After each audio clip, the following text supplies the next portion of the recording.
Muy buenos días, el sábado, tiempo para dar una vuelta a algunos temas que nos están llamando la atención, pero que en el día a día van perdiendo fuerza, pero que a largo plazo son clave. Miren, quizá el que más me ha llamado la atención es un tema que veí este fin de semana en el que decía el director ejecutivo de JP Morgan, Jamie Dimon, que seguro que lo tienen ya localizado, alrededor de cómo, dice, fíjense en palabras textuales, los gobiernos deberían apoderarse de tierras privadas para construir parques eólicos y solares con el fin de cumplir con los objetivos de net cero 2030-2050. Ojo a lo que está planteando Jamie Dimon en una información de The Telegraph, en el que apunta a que la gran banca privada norteamericana le estaría dando vueltas a cómo para cumplir los objetivos se tiene que hacer algo así como un proceso de desamortización en pleno siglo XXI, en el que la expropiación, sobre todo a grandes riquezas, ¿no? De sus tierras para conseguir implementar esa agenda del cambio climático, es decir, dicen palabras textuales, apoderarse de tierras privadas para construir parques eólicos y solares con el objetivo de cumplir con los objetivos objetivos de emisiones cero. Dice que si los proyectos no se aceleran de manera inmediata, la ventana para evitar los impactos más costosos del cambio climático global se estarían cerrando de manera definitiva. Es decir, alerta de que si no se hace algo de manera urgente, y parece que no se está haciendo y por tanto no es sencillo, estaríamos entrando en una espiral complicada en el que ya no se podrían cumplir los objetivos. Y no se lo dice a los gobernantes para que pongan coto a ese movimiento de gastar y gastar y gastar, o moverse en avión privado, en avión privado y en avión privado, sino que se lo dice a los gobernantes no para su propio comportamiento, sino para que los ciudadanos, para que se puedan apoderar de tierras privadas. Es decir, el movimiento de Jamie Dimon, del director ejecutivo de JP Morgan, es espectacular. Es decir, en lugar de llamarle la atención a que ellos no están cumpliendo y a que no están consiguiendo también con su actuación llegar a esas emisiones cero, le pide que tomen cartas en el asunto para que se apoderen de tierras privadas. Ya les digo, es una especie de desamortización del siglo XXI. Aquí en España la vivimos sobre todo con esa primera de Mendizábal, pero estaría centrándose en que todos tenemos que ceder para conseguir esas emisiones cero en 2030-2050, pero con ese toque de que tiene que hacerse con el esfuerzo del de al lado, no del gobernante. El gobernante simplemente serviría para que esas élites consiguieran apropiarse de más tierras a nivel global, precisamente para implementar la agenda del cambio climático. Para mí es el tema fundamental, lo tienen en The Telegraph, y es un tema, preocupante no, lo siguiente, sobre cómo las élites en este caso están buscando que esa agenda sirva sobre todo para un cambio importante sobre cómo está configurado el entorno de esos terratenientes, ya quedan pocos, pero de esos terratenientes globales que estarían mirando cómo esta excusa puede ser clave para retirarles una parte de esas posesiones. Les digo que la noticia deja muy a las claras por donde la élite globalista va a intentar también lanzar los siguientes ataques, y que van en la línea de una gran desamortización para conseguir cumplir con todo este fenómeno de eólicas y de solares. Ojo, porque en ese escenario solo tienen que ver, por ejemplo, en este puente y en distintos caminos por España, ¿no? En distintas rutas hacia el sur, hacia Valencia, cómo gran parte de parques eólicos también estaban parados, precisamente por precio, ¿no? Por el momento actual de cómo no sale rentable en determinadas estructuras seguir poniendo gran parte de esa energía eólica. El otro tema llama mucho la atención que les traigo, y es cómo las protestas sociales en Francia han aflojado en el puente. Es decir, sí, hay que protestar, sí, hay que quejarse, sí, hay que incendiar la calle, pero si viene el puente,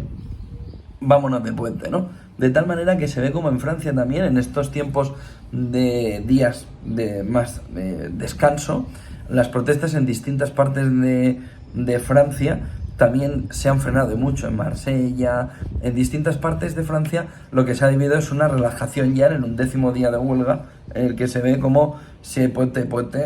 si hay días festivos, hay días festivos. Y los fines de semana además estaban ya cayendo de una manera muy agresiva también esas manifestaciones, esas protestas en Francia. Pero ¿de qué manera? Pues al final los sindicatos también en Francia buscan esa pausa cuando llega la pausa para todo, ¿no? Van a protestar, pero en días laborales, no van a hacerlo además en esos días festivos. Llama la atención el movimiento de los sindicatos y sobre todo de las protestas contra las pensiones en Francia, con ese decaimiento que va habiendo, después también de ver la respuesta de Emmanuel Macron diciendo que si querían una jubilación a 60 años, pues se equivocaron de voto, básicamente. Guerra de Ucrania. Fíjense porque lo último que tenemos encima de la mesa son las palabras de Vladimir Putin hablando de cómo ahora mismo, salvo el escenario de la guerra, no ve una alternativa para conseguir, dice, sus objetivos. Es decir, cerrando la puerta a esa mesa de negociación de paz, que es lo contrario a lo que se está viendo, por ejemplo, desde China, lo contrario a lo que se está viendo, por ejemplo, desde Francia. Esa apuesta de Macron también diciéndole a Xi Jinping, vamos a buscar una carta que sirva para levantar esa mesa de negociación de paz y vamos a hacerlo sobre los conceptos de Naciones Unidas. El Kremlin, Rusia, dijo ayer que ahora mismo no hay ninguna opción, no hay otra vía, dijo Peskov, y también lo dijo, no en esas palabras, pero prácticamente Vladimir Putin, no hay otra vía para Rusia, salvo continuar con esa guerra de Ucrania por la situación actual y sobre todo por cómo ve el apoyo occidental a Ucrania. En ese entorno geopolítico de cambio llama la atención porque otra de las palabras clave de la mesa de negociación que dijo Vladimir Putin estaban alrededor de que hasta que no hubiese un nuevo orden mundial no se sentaría a negociar la paz, que es unos términos que no se habían utilizado hasta ahora a la hora de hablar de la paz en la guerra de Ucrania. Dijo Vladimir Putin que en estos momentos no solo es la situación sobre el terreno de la guerra de Ucrania, sino que mientras el nuevo orden mundial no cambie, él no ve opciones tampoco de sentarse en esa mesa de negociación, de tal manera que los esfuerzos de China, los esfuerzos de una parte pequeña de Europa, sobre todo la de Macron, para empujar hacia una mesa de negociación de paz, van cogiendo cuerpo, pero no están teniendo demasiado éxito. Y ese era el gran cisne blanco que podíamos ver en los mercados en este 2023, de tal manera que si esa opción se va perdiendo por el camino, vamos a ver cómo puede enfrentarse, por ejemplo, a un repunte otra vez de los precios energéticos. Pero que Rusia diga que solo negociará la paz si hay un nuevo orden mundial pone todavía más dificultades a la fotografía. El último punto del día viene alrededor de lo que está sucediendo con la tensión en Irán y sobre todo con el despliegue por parte de Estados Unidos de un submarino que ha pasado del Mediterráneo al Canal de Suez y que está caminando hacia Bahrein. Precisamente ese submarino lo que viene es a intentar poner un poco de contrapeso, dice Estados Unidos, a Irán. Se pueden imaginar cómo viene el contrapeso, es un submarino cargado de armas, de tal manera que lo que busca Estados Unidos es imponer una parte de contrapeso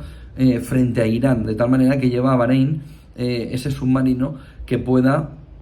responder en el caso de que sigan aumentando las tensiones en el entorno de Irán, que lejos de haberse parado, lo que está haciendo Estados Unidos es ver, lo que está viendo Estados Unidos, es ver cómo Irán va tensionando cada vez más la situación, de tal manera que ese problema geopolítico más o menos global, que ya no está solo situado en la guerra de Ucrania, sino también en Taiwán, donde ya se están anunciando más maniobras por parte de China, y también en Irán, más Corea del Norte, enlaza que el núcleo de Occidente tiene precisamente en el otro lado, tiene en el otro bloque, en el de Rusia, China, Corea del Norte y también Irán, un contrapeso importante en el capítulo bélico, intentando militarmente ahora mismo hacerle contrapeso a Occidente, y Estados Unidos intentando pues lo que ya empieza a ser un barco con demasiados agujeros, ¿no? Intenta buscar una solución en China, alrededor de Taiwán, intenta buscar una solución también en el entorno de Corea del Norte, y ahora no solo en la guerra de Ucrania, sino también en Irán tiene que mover militarmente parte de su ejército, en este caso con este submarino que ha llamado mucho la atención por todo el tránsito que ha hecho desde el Mediterráneo al Canal de Suez, caminando hacia Bahrein, yendo hacia Bahrein, para precisamente intentar poner una paz que ahora mismo se ve excesivamente lejos. por los que, como ven, hay un movimiento globalista que no cesa, con esas palabras de Jamie Dimon sobre que había que expropiar para plantar cada vez más parques eólicos y solares, y está el movimiento también geopolítico en ese entorno de la guerra de Ucrania, que no termina tampoco de dejar respiro en el plano geopolítico global. Y luego estaban los sindicatos, que tienen un capítulo aparte